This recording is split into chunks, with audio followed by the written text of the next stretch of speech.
اے ایمان والو، نہ تو اللہ اور رسول سے خیانت کرو اور نہ اپنی امانتوں میں خیانت کرو، اور تم ان باتوں کو جانتے ہو، اور جان رکھو کہ تمہارا مال اور اولاد بڑی آزمائش ہے، اور یہ کہ اللہ کے پاس نیکیوں کا بڑا ثواب ہے۔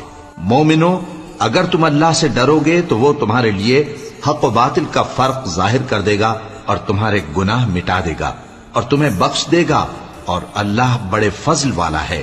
اور اس وقت کو یاد کرو جب کافر لوگ تمہارے بارے میں چال چل رہے تھے کہ تم کو قید کر دیں یا جان سے مار دیں یا وطن سے نکال دیں، تو ادھر تو وہ چال چل رہے تھے اور ادھر اللہ تدبیر کر رہا تھا، اور اللہ بہترین تدبیر کرنے والا ہے۔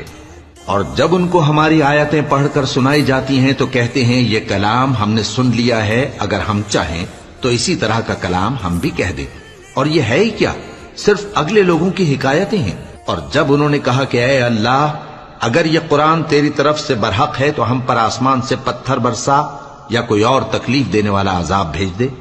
شروع اللہ کا نام لے کر جو بڑا مہربان نہایت رحم والا ہے۔ اے نبی صلی اللہ علیہ وآلہ وسلم، ہم نے تم کو کوثر یعنی بہت زیادہ بھلائی عطا فرمائی ہے، تو اپنے پروردگار کے لیے نماز پڑھا کرو اور قربانی کیا کرو، کچھ شک نہیں کہ تمہارا دشمن ہی بے نام رہے گا۔ شروع اللہ کا نام لے کر جو بڑا مہربان نہایت رحم والا ہے۔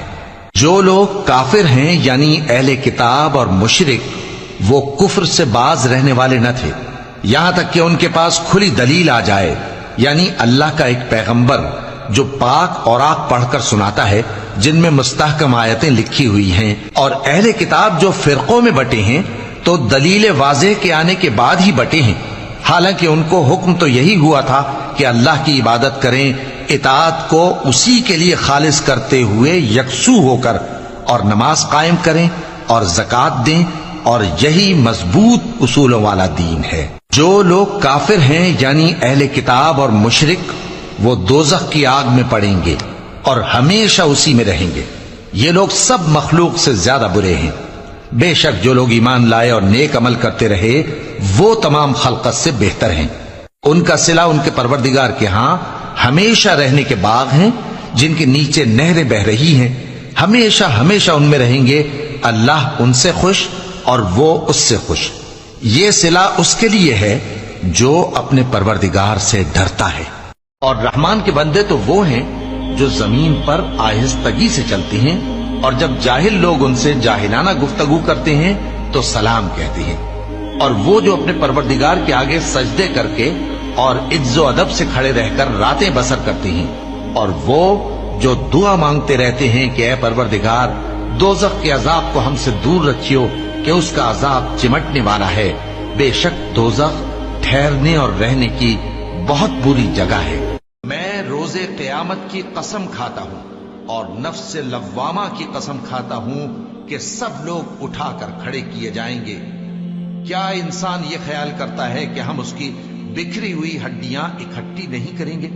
ضرور کریں گے، اور ہم اس بات پر قادر ہیں کہ اس کی پور پور درست کر دیں، مگر انسان چاہتا ہے کہ آئندہ بھی خود سری کرتا چلا جائے، پوچھتا ہے کہ قیامت کا دن کب ہوگا۔ سو جب آنکھیں چندھیا جائیں اور چاند گہنا جائے اور سورج اور چاند جمع کر دیے جائیں، اس دن انسان کہے گا کہ کہاں ہے بھاگنے کی جگہ؟ کہیں نہیں، کوئی جائے پناہ نہیں۔ اس روز تمہارے پروردگار ہی کے پاس تمہیں جا ٹھہرنا ہے۔ اس دن انسان کو جو عمل اس نے آگے بھیجے اور جو پیچھے چھوڑے ہوں گے سب بتا دیے جائیں گے، بلکہ انسان آپ اپنا گواہ ہے، اگرچہ عذر و معذرت کرتا رہے۔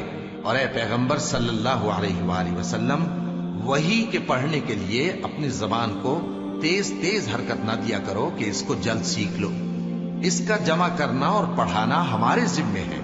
سو جب ہم اسے پڑھا کریں تو تم اس کو سنا کرو اور پھر اسی طرح پڑھا کرو، پھر اس کے معانی کا بیان بھی ہمارے ذمے ہے۔ مگر لوگو، تم دنیا کو دوست رکھتے ہو اور آخرت کو چھوڑے دیتے ہو۔